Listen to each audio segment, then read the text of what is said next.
mettre dans sa tête que le ministère, c'est seulement s'arrêter à cette chair, c'est une rêve grave. Et l'église de la fin des temps ne veut pas considérer seulement que c'est la chair qu'il faut seulement utiliser pour gagner les âmes. Est-ce que tu sais que ton métier est un canal pour gagner les âmes? Tu le sais très bien.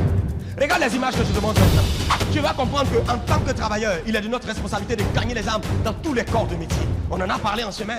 Ah, monsieur le professeur, tu vois, tu n'es pas un professeur, tu es un missionnaire enseignant. En réalité, Dieu sachant qu'il n'a pas assez de pasteurs, nous sommes dans le corps de Christ, chacun à sa position.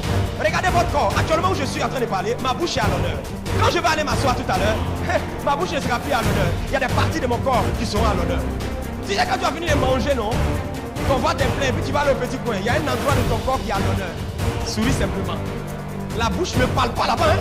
Un autre à l'honneur. Chacun a sa place dans le corps. Monsieur le professeur, quand Dieu voulait sauver les élèves, tu sais ce qu'il a fait? Il a décidé d'entrer en toi, de te donner la craie, de te donner un stylo et un tableau. Et à travers toi, qu'est-ce qu'il fait? Il sauve. C'est pourquoi mettre dans sa tête que le ministère, c'est seulement s'arrêter à cette chair, c'est une rêve grave. Et l'église de la fin des temps ne veut pas considérer seulement que c'est la chair qu'il faut seulement utiliser pour gagner les âmes. Monsieur le pilote de l'avion, tu sais que tu as les pilotes sont les gens les plus dangereux. Tout ce qu'ils disent dans l'avion, on fait toujours. Et ces gars-là, tu es assis, tu n'as pas envie de mettre ta ceinture. Monsieur, mettez votre ceinture. Tu dis, ok, c'est fait. Parce qu'en haut là-bas, on ne discute pas, tu t'amuses. Hey, faut pas.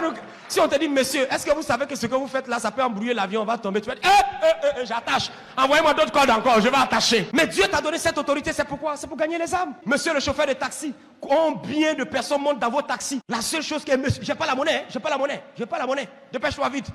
Oui, venez, tu gars. Est-ce qu'ils sont sauvés?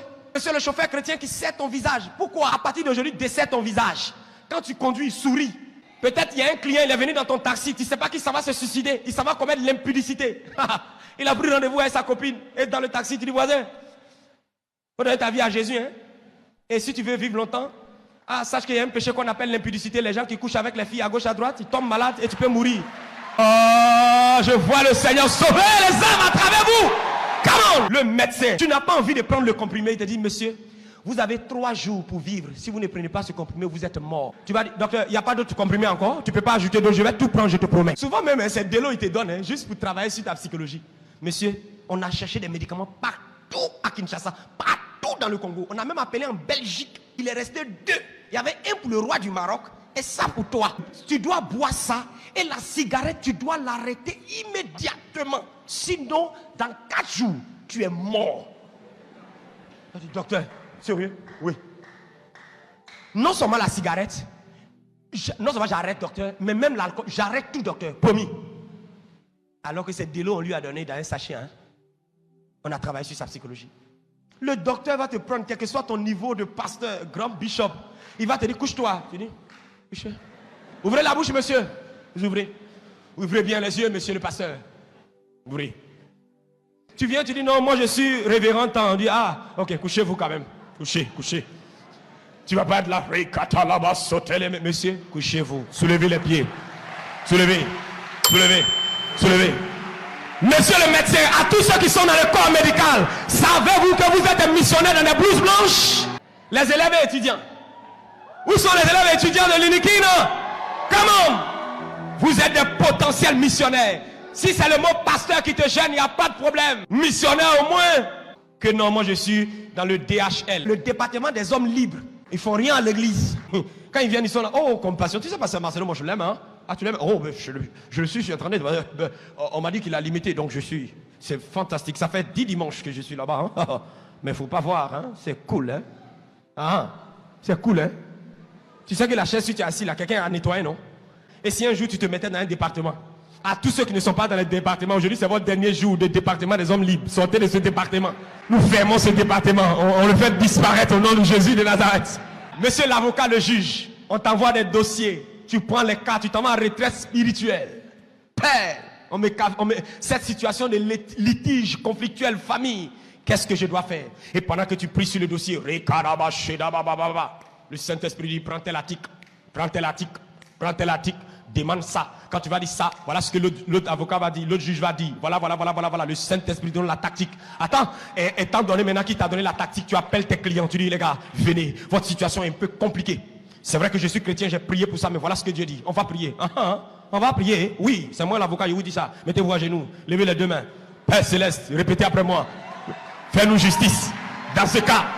Ah, je vois les avocats missionnaires, des avocats, des juristes missionnaires reçoivent l'onction pour annoncer l'évangile au nom de Jésus. Tout le monde peut être gagnant d'âme. Tes excuses, c'est terminé. La nounou, la servante, toi qui t'occupes des enfants des gens. Hey! Mais si c'était moi chaque matin, j'impose les mains au bébé là. Rakatoba katalababa. Boriakatoba sheketebo. Dis avec moi, Jésus, Jésus. Dis, je t'aime, je t'aime. Dis avec moi, Seigneur Jésus, je t'accepte comme mon Seigneur Sauveur. 3 ans plus tard, cet enfant devient un enfant de Dieu. Parce que tu auras mis une sémence dans sa vie. À tous les boys, à tous les jardiniers, à tous ceux qui ont accès à l'intimité, les plombiers, les menuisiers, vous qui entrez dans les champs pour fixer les choses, alors que vous entrez parler en langue, prophétiser, déclarer, vous êtes des sacrificateurs dans la nouvelle alliance. Les coiffeurs même, vous êtes dangereux. Parce que pour vous là, c'est-à-dire un coiffeur spirituel chrétien, imagine-toi le coiffeur du chef de l'État si c'est un chrétien. Toujours ta main sur le chef de l'État, ta main sur sa tête, reçois. Chakalabababa. Monsieur le Président, comme ça, s'il vous plaît, comme ça.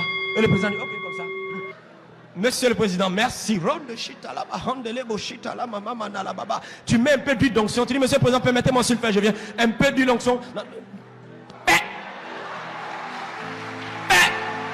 Les coiffeurs, levez les mains, recevez l'onction. Maintenant, au nom de Jésus. Tu as vu, toi qui dis que tu ne peux pas annoncer l'évangile, c'est fini, hein? Je viens de tuer toutes tes excuses. Voilà, Monsieur Franck. Regardez Monsieur Franck. Monsieur Franck, c'est un frère en Christ comme toi. Alléluia.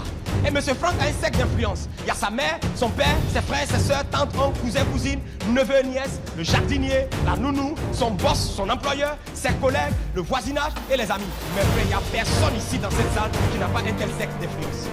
C'est-à-dire ceux avec qui tu marches matin, midi, soir. Tu as au moins quelqu'un qui est dans ce lot. Si ta mère ne vit pas, tu as une connaissance. Donne-toi pour objectif, ça fait 12 branches. Donne-toi pour objectif les 12 semaines qui viennent à partir du mois de juillet. Ça fait juillet, août, septembre, 3 mois pleins, 4 fois 3, 4 semaines par mois. Tu te focalises sur tes oncles, tu te focalises sur ta nièce, tu te focalises sur ton neveu. Jusqu'à la fin de l'année, tu auras influencé tout ton cercle rapproché et tu auras envoyé des âmes à Jésus de Nazareth. Pourquoi tu n'es pas venu avec ton collègue de service aujourd'hui à l'église? Tu as une voiture, tu es seul dedans. À partir d'aujourd'hui, ceux qui ont des voitures, chaque fois que vous venez seul dans votre voiture, est-ce que vous savez qu'il y a des esprits qui sont assis dedans? Ils t'observent.